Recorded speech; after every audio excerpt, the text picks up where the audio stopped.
How to talk to anyone in English. Leo often felt a pang of regret seeing tourists struggle with maps. His heart yearned to help them, to truly connect, yet a thick wall of apprehension always held him firmly back. English, for him, felt like an impenetrable fortress, a daunting language reserved solely for others, not for a person like him. He longed for meaningful interaction. He imagined effortless conversations, sharing jokes and deep stories with diverse people from across the globe. Yet, the first word consistently seemed stuck in his throat, an unmovable and frustrating obstacle every single time. This silent, persistent struggle became a heavy burden, weighing deeply on his spirits daily and constantly. He yearned for a breakthrough, a moment where he could truly express himself without fear or hesitation. He constantly pondered how to talk to anyone in English. This question echoed without clear answers. He tried various apps and watched countless videos, but genuine, spontaneous conversation remained frustratingly elusive, a distant star. The gnawing fear of making mistakes, of sounding foolish or unintelligent, paralyzed him completely. He knew he desperately needed a profound shift in his approach to learning and speaking. It required something more than rote memorization or simple grammar drills. It demanded a truly transformative and impactful change from within. One particularly rainy afternoon, while browsing an old, dusty bookshop, a colorful and rather unassuming cover suddenly caught his eye. It was an English children's storybook, remarkably simple yet immediately captivating in its illustration. A quiet, gentle voice inside his head suggested, "Why not just one page per day?" It sounded surprisingly manageable, far less intimidating than a weighty full textbook, a gentle nudge towards an entirely new, unexplored path. He purchased it, a small yet significant act of rebellion against his persistent self-doubt. This tentative step marked a pivotal moment, a quiet turning point in his language learning journey. That very night, under the soft, comforting glow of his reading lamp, he opened the book and read just one page. The words flowed, not perfectly understood, but the simple narrative immediately drew him in. He didn't rush, didn't stress over every unfamiliar word, merely absorbing the flow, the rhythm, and the emerging story. This simple, mindful act of English story reading quickly became his daily ritual, a peaceful escape from the day's lingering worries.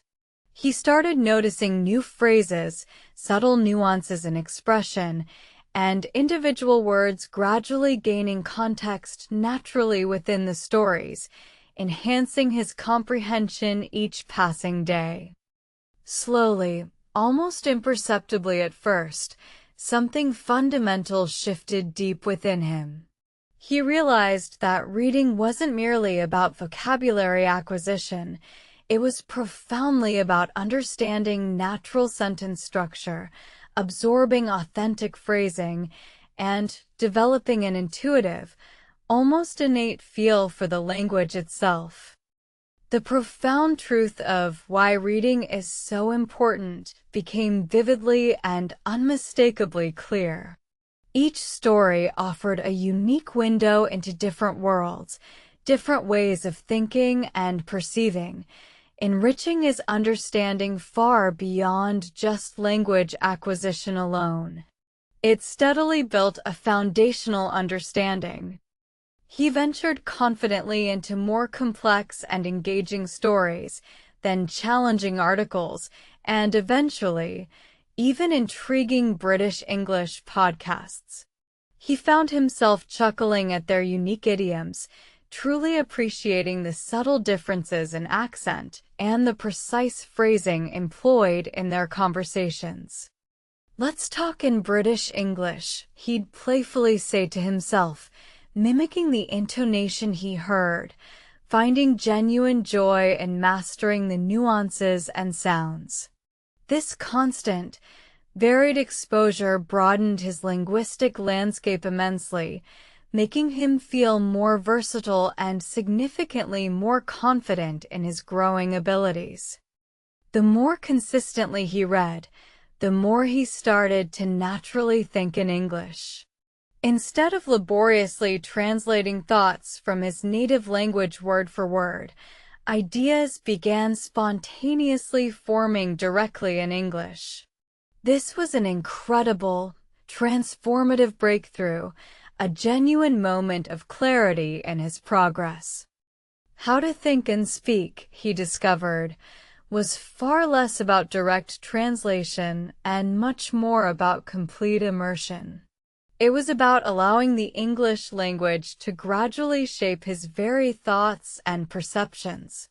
His internal monologue gradually transformed, becoming more fluid, less effortful, a true sign of deep progress.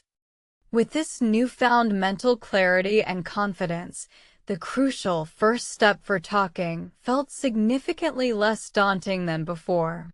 He started practicing aloud, narrating his day's events, describing various objects around him, and consistently making simple, declarative sentences. His voice grew stronger daily. He wasn't aiming for immediate perfection, just consistent, daily practice. He recorded himself speaking, listening back carefully, identifying specific areas for improvement, and celebrating all the small, incremental victories along his journey.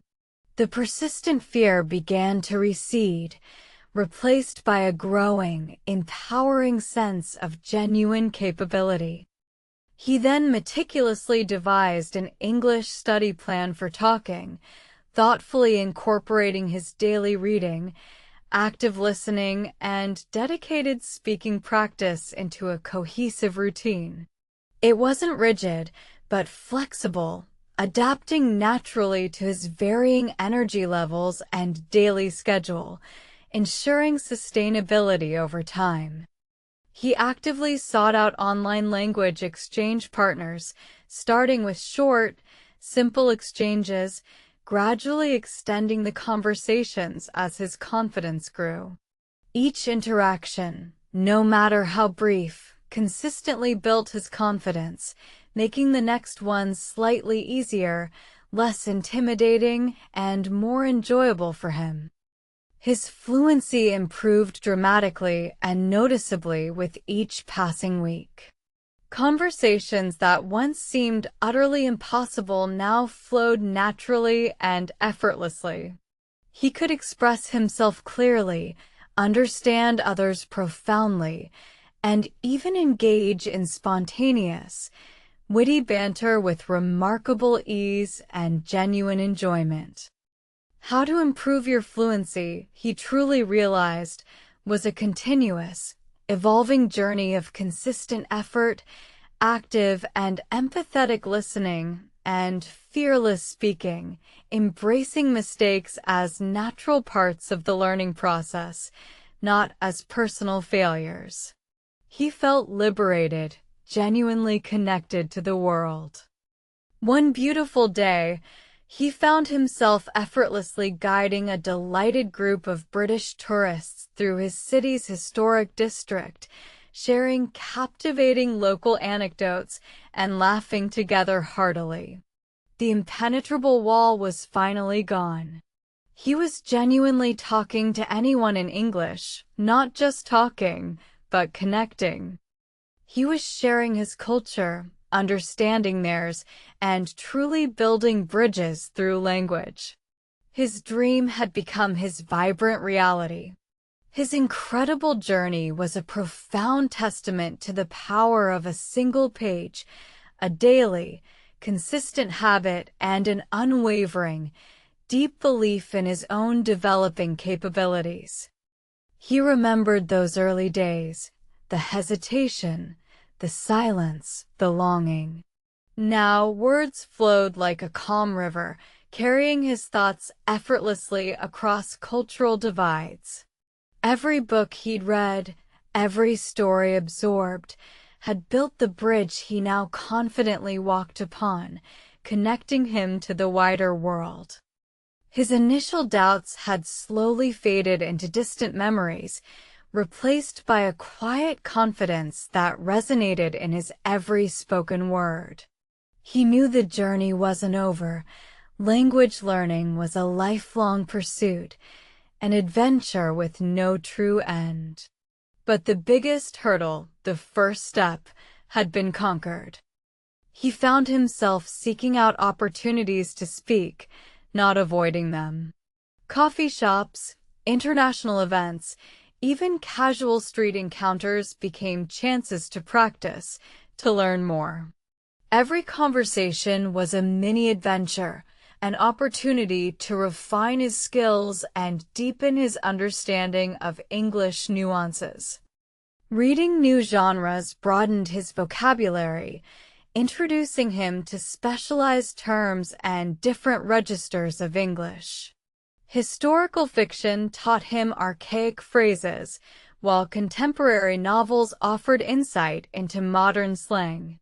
His language became richer, more varied, reflecting his wide-ranging interests and deep curiosity. He started keeping a small journal, not for grammar drills, but for expressing his daily thoughts directly in English. This reinforced the how to think and speak principle, allowing his internal dialogue to naturally unfold in the target language without the need for conscious translation anymore. The simple act of narrating his day to himself, describing the clouds, the trees, the sounds around him, became a powerful exercise. It built a mental muscle for spontaneous expression, making real conversations feel less like a performance and more like a natural extension of his thoughts. He particularly enjoyed British dramas and documentaries, tuning his ear to different regional accents and comedic timing. "Let's talk in British English" wasn't just a playful phrase anymore. It was a genuine appreciation for the diverse tapestry of the language and its many vibrant forms. He realized that true fluency wasn't about sounding like a native speaker, but about being able to communicate effectively, to be understood, and to understand others, regardless of a perfect accent. It was about connection, not perfection, a liberating insight that reduced his self-imposed pressure. He encouraged others who felt similarly stuck. Sharing his one-page-per-day strategy, he showed them how small, consistent steps could lead to monumental progress. He became a living testament to the power of daily habits, a source of inspiration for aspiring English speakers everywhere. His English study plan for talking was simple: read daily, listen actively, speak fearlessly. No complex algorithms or expensive courses, just dedication to these core pillars.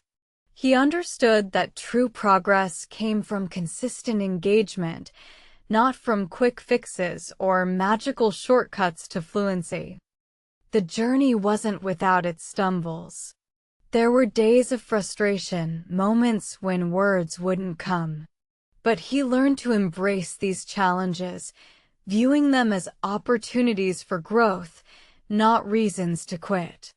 Resilience became as important as any grammar rule or vocabulary list.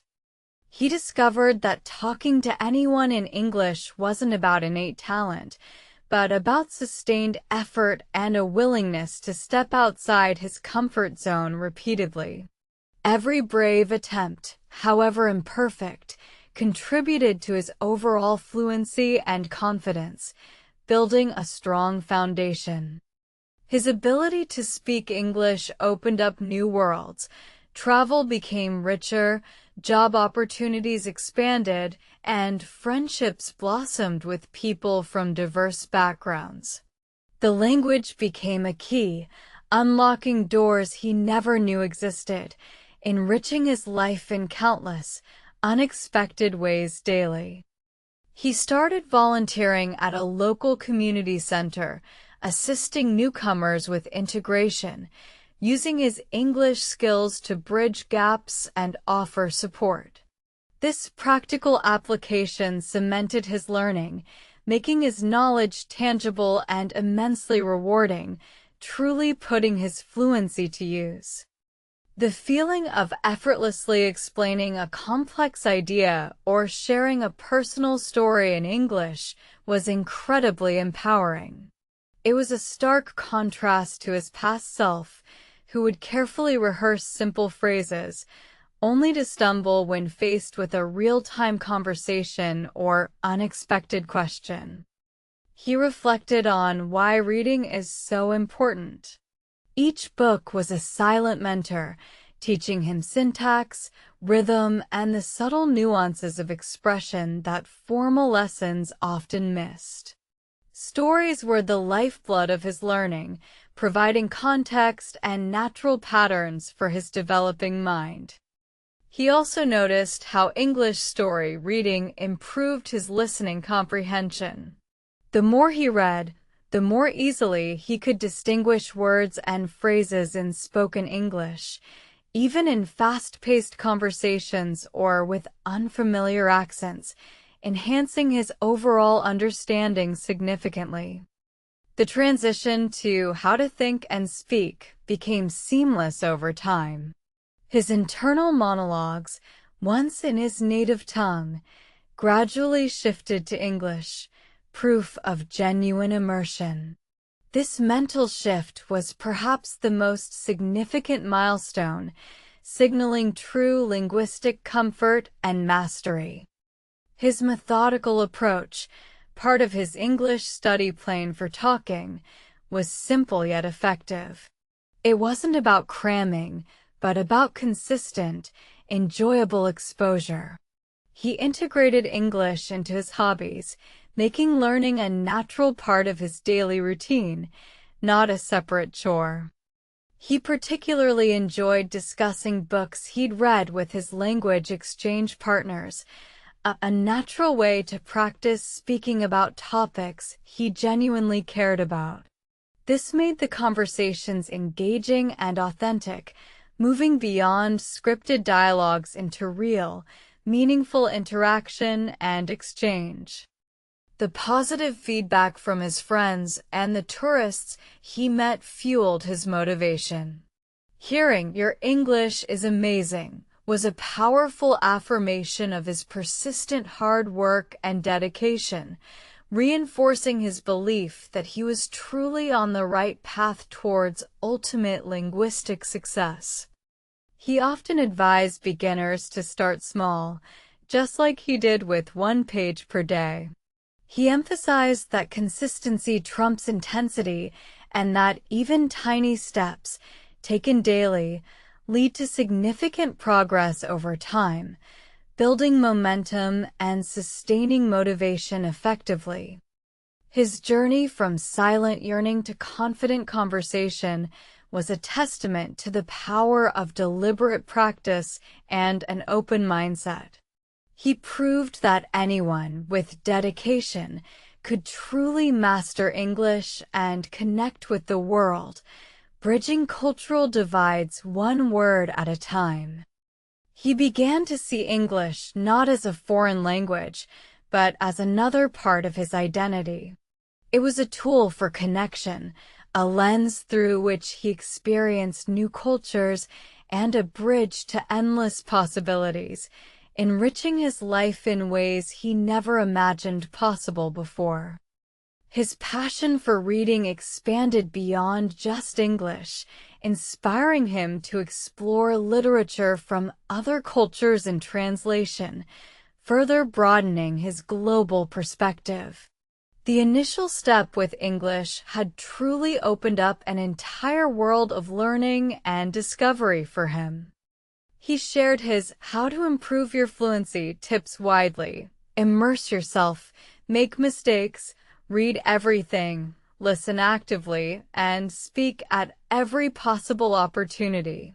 These were his 5 golden rules for anyone aspiring to master the language and achieve true comfort. The joy of spontaneously participating in a vibrant discussion, effortlessly contributing his thoughts and opinions, was immensely gratifying. It solidified his belief that his persistent efforts had truly paid off, transforming his communication abilities dramatically and completely. He became a mentor for several aspiring English learners in his community.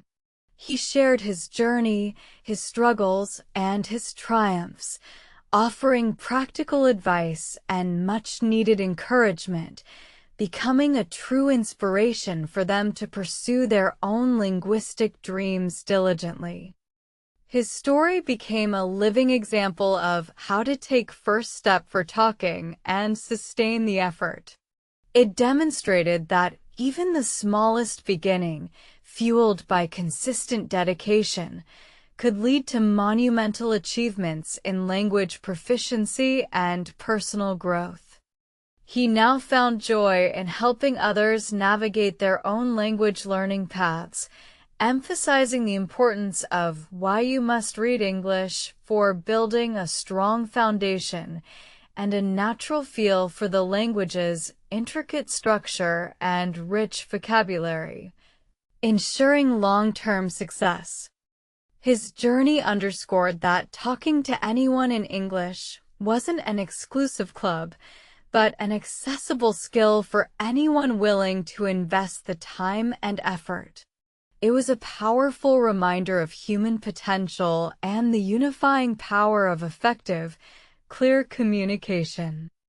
He sometimes still found himself surprised by his own confidence, a gentle reminder of how far he had come from the days of silent hesitation. His daily reading ritual, his constant speaking, had indeed transformed him into a truly global communicator, forever changed.